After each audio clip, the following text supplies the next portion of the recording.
Dedo indicador apontando para a direita antes de começar. Já se inscreva no canal.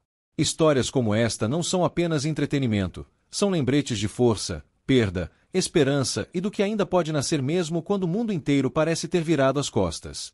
Inscreva-se agora e continue conosco até o fim. Quando a carta chegou, estava manchada de umidade e tinha o carimbo quase apagado pelo tempo. Miguel segurou o envelope com mãos trêmulas, não por expectativa, mas porque fazia anos que ninguém lhe escrevia. Desde o enterro da esposa, o silêncio tinha virado rotina. Ele e a filha, Lara, viviam esquecidos num canto da cidade onde nem o inverno parecia querer ir embora. Miguel fora militar por 22 anos. Serviu em lugares onde o frio não era apenas temperatura, mas inimigo. Ainda assim, nada o havia preparado para o frio que se instala quando se perde alguém que era o centro da vida. Clara, sua esposa, morreu de forma repentina. Uma infecção simples que virou tragédia. No dia do enterro, colegas do quartel apareceram. Um mês depois, ninguém mais ligou. O sistema que ele serviu o descartou com a mesma frieza com que substitui números em um relatório. A carta informava uma herança. Uma cabana antiga, esquecida nas montanhas, coberta por neve durante quase todo o ano. Pertencera a um tio distante, alguém que Miguel mal lembrava. Não havia dinheiro. Apenas a cabana. Nenhuma alternativa. O aluguel atrasado, a geladeira vazia, e uma filha de 8 anos que já tinha aprendido a não pedir brinquedos. A viagem foi longa. A estrada estreita parecia desaparecer sob a nevasca constante. Lara dormia no banco do passageiro, abraçada a uma boneca sem um olho. Miguel dirigia em silêncio, com o estômago vazio e a mente pesada. Quando finalmente chegaram, o coração afundou. A cabana era pior do que ele imaginara. Madeira rachada, janelas quebradas, o telhado cedendo sob o peso da neve. Não havia eletricidade. Nem sinal de celular. O vento uivava como um aviso, ninguém viria ajudar. Na primeira noite, a temperatura despencou.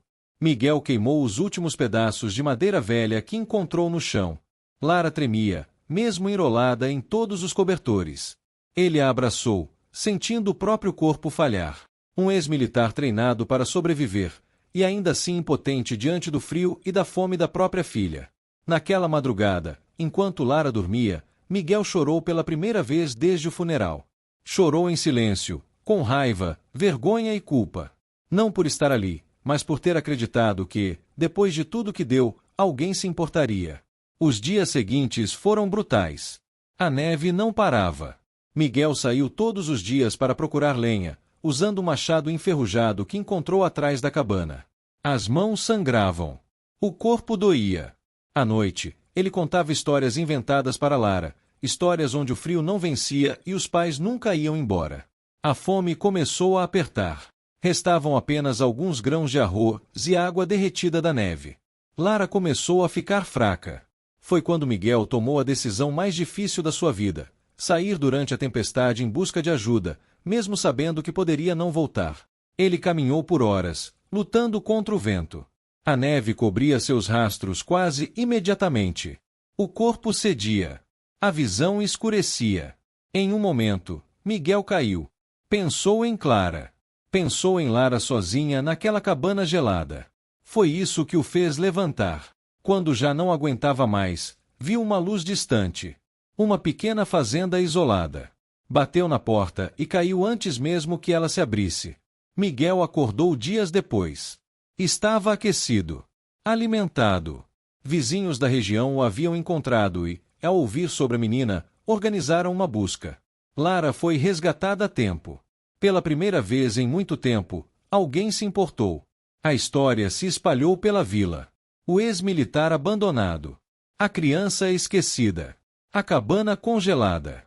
Doações começaram a chegar. Lenha. Comida. Roupas. Um médico voluntário. A cabana foi consertada aos poucos, não por caridade, mas por solidariedade. Miguel nunca pediu nada.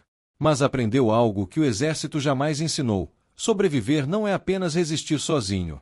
Às vezes, é permitir que outros vejam sua dor. Meses depois, a neve começou a derreter. Lara voltou a sorrir com mais frequência. Miguel construiu um pequeno jardim atrás da cabana. Todas as manhãs, ele olhava para o céu e respirava fundo. Ainda doía. Ainda era difícil. Mas eles estavam vivos. Juntos. O mundo os abandonou uma vez. Mas eles não abandonaram um ao outro. E isso foi o suficiente para recomeçar. A primavera chegou devagar, quase pedindo permissão para entrar naquele vale esquecido. A neve recuava como uma ferida que finalmente começava a cicatrizar, revelando a terra escura e dura que Miguel passou a trabalhar todos os dias, mesmo com o corpo ainda marcado pelo inverno. A ajuda dos vizinhos diminuiu com o tempo, não por indiferença, mas porque agora Miguel já conseguia se virar. E ele fazia questão disso. A cada tábua pregada, a cada pedaço de telhado consertado, sentia que estava reconstruindo algo dentro de si que havia sido quebrado junto com a morte de Clara. Lara começou a frequentar a pequena escola da vila. No início, ficava em silêncio, sempre sentada no fundo da sala, como se tivesse medo de ocupar espaço demais no mundo. As crianças cochichavam. Ela era a menina da nevasca, a que quase morreu de frio. Miguel percebeu isso quando ela voltou para casa um dia com os olhos baixos e os punhos cerrados. Naquela noite, ele se sentou ao lado da filha, acendeu a lareira e falou algo que nunca havia dito nem para si mesmo. Sobreviver não é vergonha, Lara. Vergonha é desistir. Ela não respondeu. Apenas encostou a cabeça no peito dele e ficou ali, ouvindo o coração que tantas vezes quase parou, mas continuou batendo por ela. O passado, porém, não desaparece só porque o inverno acaba. Miguel começou a ter pesadelos. Sonhava com a cabana soterrada, com Lara chamando por ele do meio da neve, com Clara olhando à distância sem conseguir se aproximar. Acordava suado, com o coração disparado. Durante o dia, fingia força.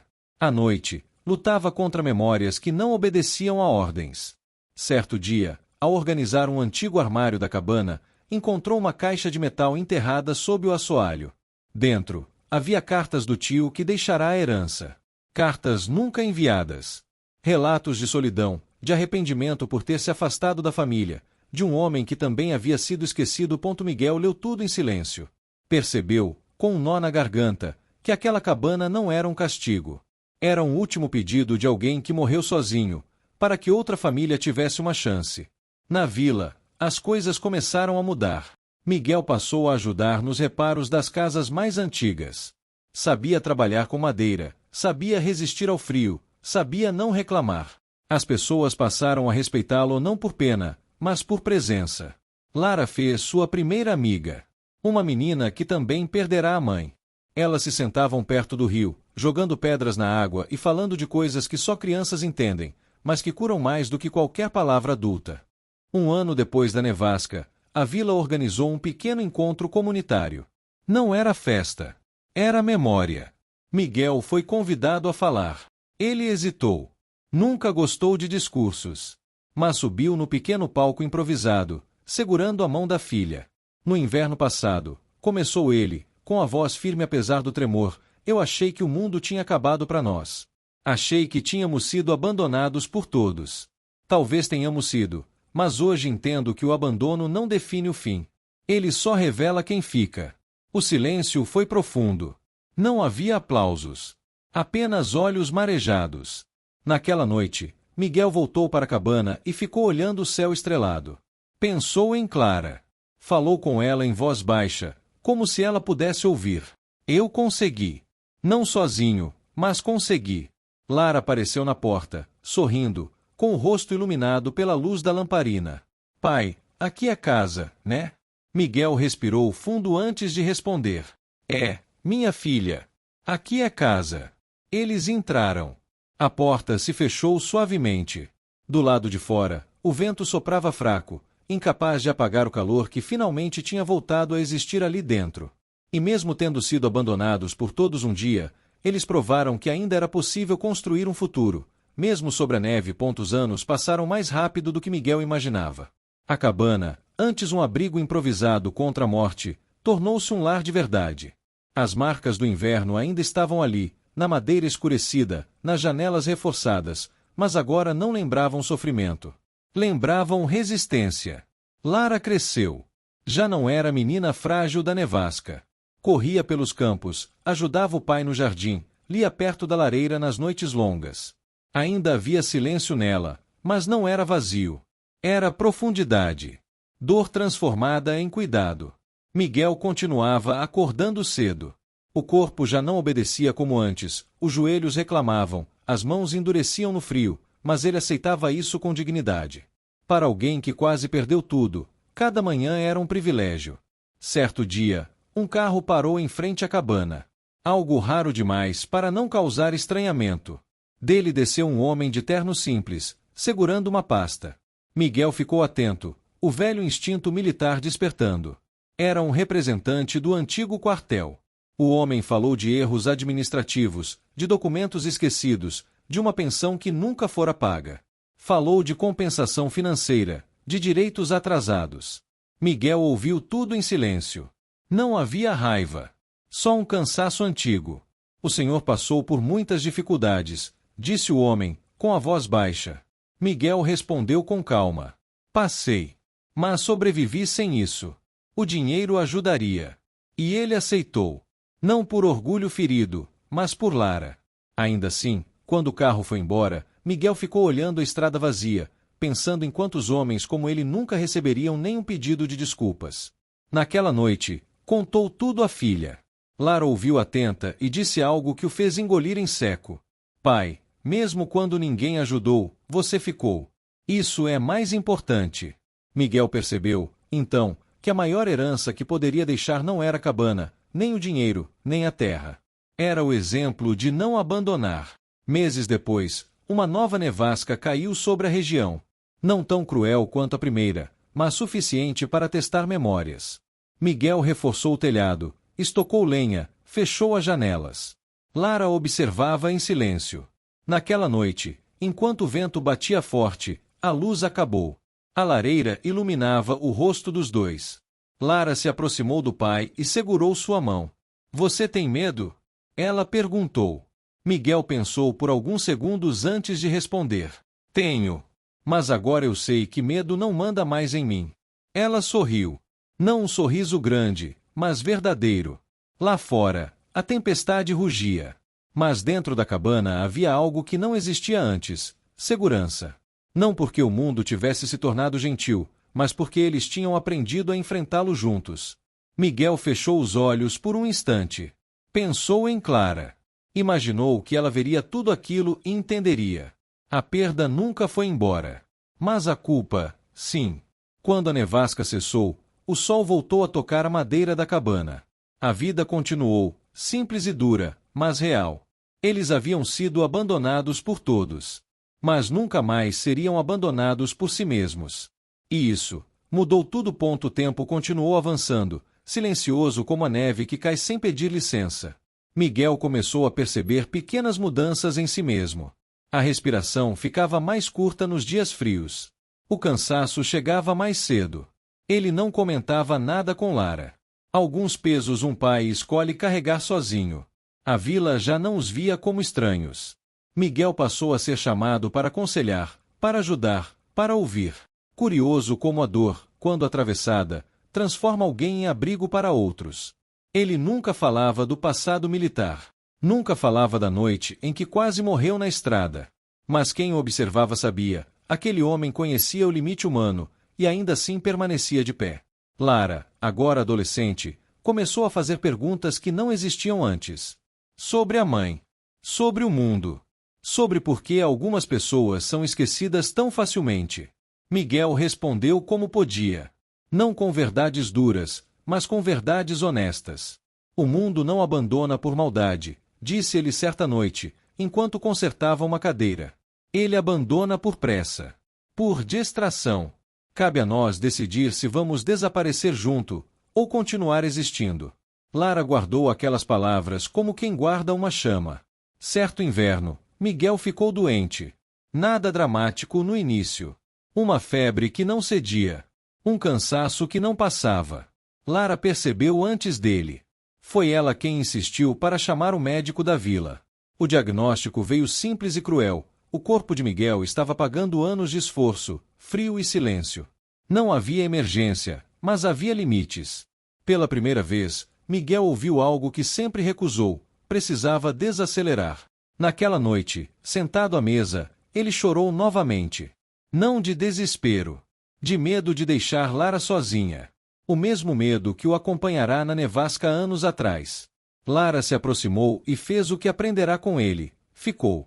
Você não vai embora, disse ela. Não como pedido. Como promessa. Miguel sorriu fraco. Percebeu, naquele instante, que a menina que ele salvara da neve agora era quem o sustentava. Os anos seguintes foram mais lentos. Mais silenciosos. Miguel ensinou tudo o que sabia. Como cortar lenha sem se ferir. Como ler o céu antes da tempestade. Como não fugir da dor, mas também não morar nela. Quando chegou o último inverno de Miguel, ele já sabia. Não havia medo. Apenas gratidão. Na última noite, a neve caía leve. Lara segurava a mão do pai. A lareira crepitava, como sempre. Pai, ela sussurrou, o mundo ainda abandona? Miguel respirou fundo, com esforço, e respondeu. Abandona, mas também devolve. Às vezes, demora. Às vezes, devolve em forma de gente. Ele apertou a mão dela uma última vez. Miguel partiu ali mesmo, em casa. Não esquecido. Não sozinho. Anos depois, Lara permaneceu na cabana. Transformou-a em abrigo para viajantes perdidos, para quem não tinha para onde ir. Na parede, manteve uma frase simples, escrita à mão. Aqui, ninguém é abandonado. E sempre que a neve começava a cair, ela lembrava. O amor que resiste, aquece mais do que qualquer inverno. O tempo passou, mas a cabana nunca voltou a ser silenciosa. Depois da morte de Miguel, Lara ficou dias sem sair de casa. Não por tristeza apenas, mas por respeito. Cada objeto ali carregava a voz do pai, o machado encostado na parede, a mesa marcada por anos de trabalho, a lareira que nunca deixará apagar. Ela caminhava devagar, tocando tudo como se ainda pudesse ouvi-lo respirar. Na primeira noite sozinha, a nevasca voltou. Não forte como aquela de anos atrás, mas suficiente para fazer a memória doer. Lara sentou-se perto do fogo e chorou. Chorou como criança e como adulta ao mesmo tempo. Chorou pelo pai, pela mãe, pelo medo antigo de ser esquecida outra vez. Mas algo havia mudado. Ela levantou, reforçou as portas, alimentou o fogo, preparou comida simples. Fez exatamente o que Miguel teria feito. Pela primeira vez, entendeu de verdade. Ele nunca esteve ali apenas para protegê-la do mundo. Ele esteve ali para prepará-la para enfrentá-lo. Com o passar dos meses, viajantes começaram a aparecer. Pessoas perdidas pela neve, pela vida, por escolhas erradas. Lara nunca perguntava muito. Oferecia sopa quente, um canto para dormir, silêncio quando necessário. A vila passou a chamar o lugar de Casa da Nevasca. Não por causa da tragédia, mas por causa do que nasceu dela. Certo dia, um homem cansado, com roupas gastas e olhar vazio, chegou à porta. Ex-militar. Lara reconheceu imediatamente. O mesmo peso nos ombros.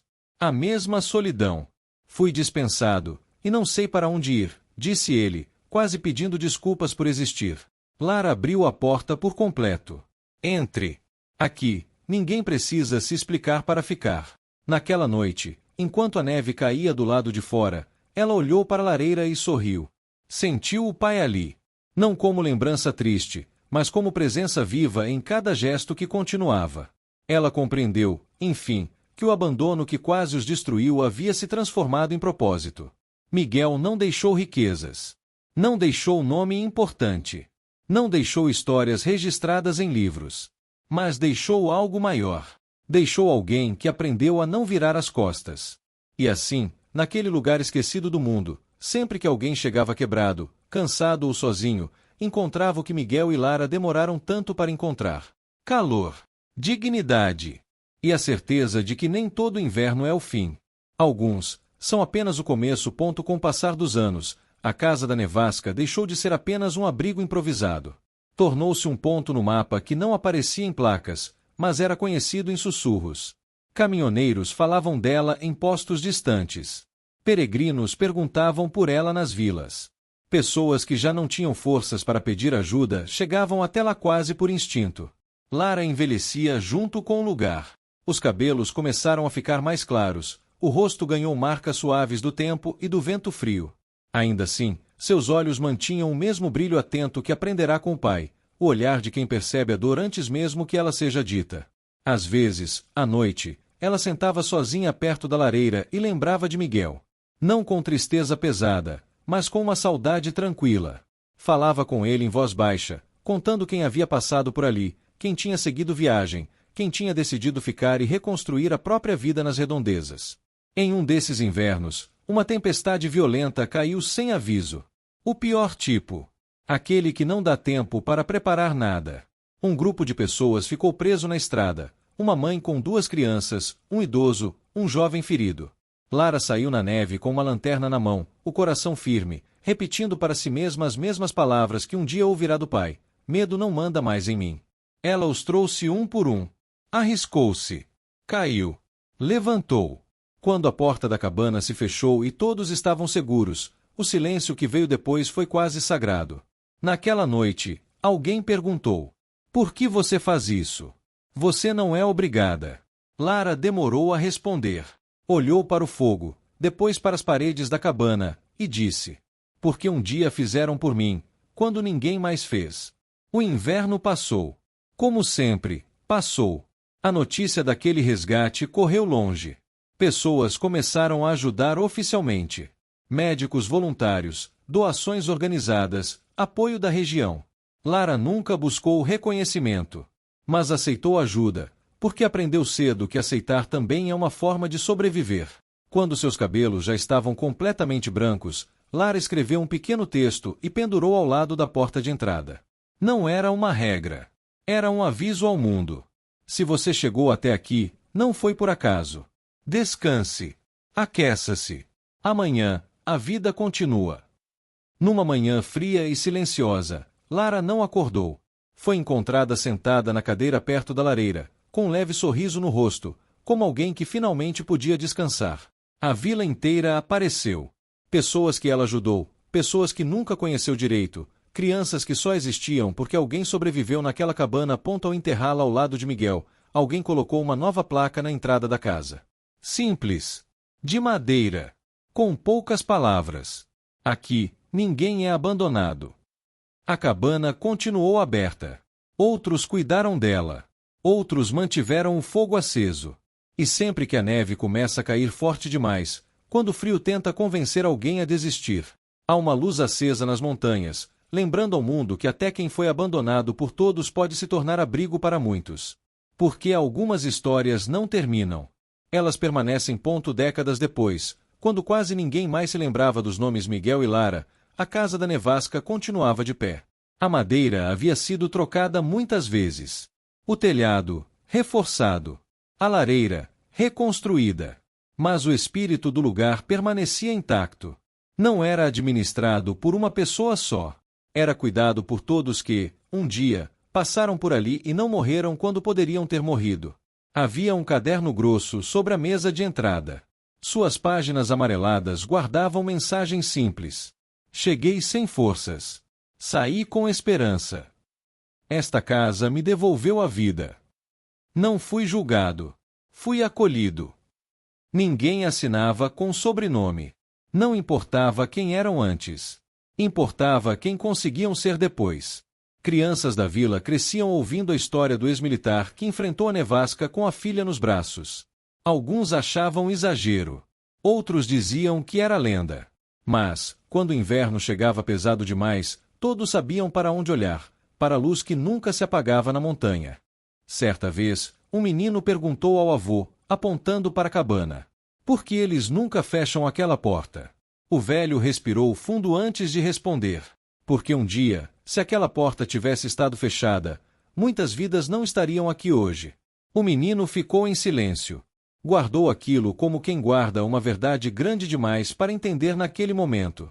Em uma noite particularmente fria, uma mulher jovem chegou carregando um bebê enrolado em panos finos. Estava sozinha. Tremendo. Desesperada. Alguém abriu a porta antes mesmo que ela batesse. Ela chorou quando sentiu o calor do fogo. Chorou como Lara chorara um dia. Como Miguel chorara em silêncio na primeira noite. A história se repetia, mas agora, com um final diferente desde o começo. Na parede principal, acima da lareira, havia uma frase entalhada na madeira, feita à mão, há muitos anos. Sobrevivemos para que outros não precisem enfrentar sozinhos. Ninguém sabia quem a escreveu primeiro. Alguns diziam que foi Miguel. Outros, que foi Lara. A verdade é que não importava. O que importava era que, mesmo num mundo que abandona rápido demais, havia um lugar que resistia. Um lugar nascido da dor. Fortalecido pela perda. Sustentado pelo amor que se recusou a acabar. E assim, enquanto existisse inverno. Enquanto existisse alguém perdido. Enquanto a neve caísse pesada demais sobre ombros cansados. A casa da nevasca permaneceria ali. Com a porta aberta. Com o fogo aceso. E com a promessa silenciosa de que, mesmo quando tudo parece perdido, ninguém precisa ser abandonado. E mesmo depois de tanto tempo, quando o mundo mudou, quando estradas foram asfaltadas e tecnologias chegaram até os lugares mais improváveis, a casa da nevasca continuou simples. Não porque não pudesse ser moderna, mas porque jamais quis deixar de ser humana. Houve um inverno em que o frio bateu recordes. Tempestades derrubaram linhas de energia. Cidades inteiras ficaram isoladas. As notícias falavam em caos, em abandono, em pessoas esquecidas outra vez. E, como sempre, elas vieram. Vieram cansadas. Vieram machucadas. Vieram com medo. E a porta continuou aberta. Um jovem, sentado perto da lareira naquela noite, leu as mensagens do caderno antigo. Parou em uma página específica, escrita com letra firme, mas simples. Não tinha data. Só dizia: quando ninguém ficou, eu fiquei. Ele fechou o caderno devagar, sentindo algo apertar no peito. Não conhecia Miguel. Não conhecia Lara. Mas, de alguma forma, eles o conheciam. Porque aquela frase era tudo o que ele precisava ouvir para continuar vivo. Do lado de fora, a neve caía pesada, cobrindo o mundo com o mesmo silêncio de décadas atrás. Mas dentro da cabana havia vozes, respirações, passos, vida. A história do ex-militar viúvo e da filha abandonada não virou livro famoso. Não virou filme. Não ganhou monumentos. Virou algo maior. Virou escolha. Escolha de abrir a porta. Escolha de acender o fogo. Escolha de não repetir o abandono. E assim, geração após geração, sempre que alguém perguntava por que aquela casa ainda existia, alguém respondia: porque um dia, quando o mundo virou as costas, alguém decidiu não virar. E essa decisão, silenciosa, simples, humana, continuou salvando vidas. Porque o frio pode ser implacável. A perda pode ser devastadora. O abandono pode marcar para sempre. Mas enquanto existir alguém disposto a ficar, o inverno nunca vence de verdade. E a casa da nevasca permanece. Não como lembrança, mas como promessa. E um dia, quase sem que ninguém percebesse, a casa da nevasca deixou de ser apenas um lugar físico. Ela virou referência. Quando alguém dizia na vila "não abandone", não estava falando apenas de hospitalidade, estava falando de um valor. Professores repetiam a história para crianças. Pais a contavam aos filhos nas noites frias. Não como conto triste, mas como lembrança viva de que a indiferença mata tão rápido quanto o frio. O caderno sobre a mesa continuava recebendo mensagens. Algumas eram curtas, quase tímidas.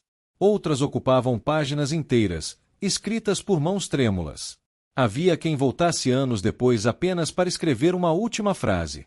Eu sobrevivi. Nada mais era necessário. Certa manhã, um grupo de jovens decidiu reformar parte da cabana. Um deles perguntou se não seria melhor colocar uma placa maior, mais visível, algo moderno. Uma mulher mais velha, que ajudava ali desde menina, respondeu com calma: se alguém precisa de placa para saber onde existe cuidado, ainda não entendeu o que este lugar é. Eles mantiveram tudo simples. Na parede, a frase entalhada permaneceu. Na lareira, o fogo nunca faltou. Na porta, nenhuma tranca. E assim, sem discursos, sem fama, sem reconhecimento oficial, o legado de Miguel e Lara continuou atravessando o tempo. Não porque foram heróis, mas porque fizeram algo muito mais raro: ficaram quando era mais fácil ir embora. Quando o último inverno daquele século chegou, especialmente cruel, a estrada foi fechada novamente. A neve tentou repetir a história. Mas agora era diferente. Pessoas chegaram preparadas. Pessoas vieram ajudar outras pessoas. O abandono não encontrou mais espaço. Alguém, naquela noite, escreveu no caderno uma nova frase, simples como todas as outras. Hoje, ninguém precisou enfrentar sozinho. Talvez esse tenha sido o verdadeiro final da história. Não o momento da dor. Não a morte. Não o sofrimento. Mas o instante em que o abandono deixou de se repetir. Porque uma cabana congelada, deixada a um ex-militar viúvo e sua filha, ensinou ao mundo algo que nunca deveria ter sido esquecido. Dedo indicador apontando para a direita quando alguém decide ficar, a humanidade continua. Enquanto houver alguém disposto a abrir uma porta no meio da tempestade. Nenhuma nevasca será forte o bastante para apagar o que realmente importa.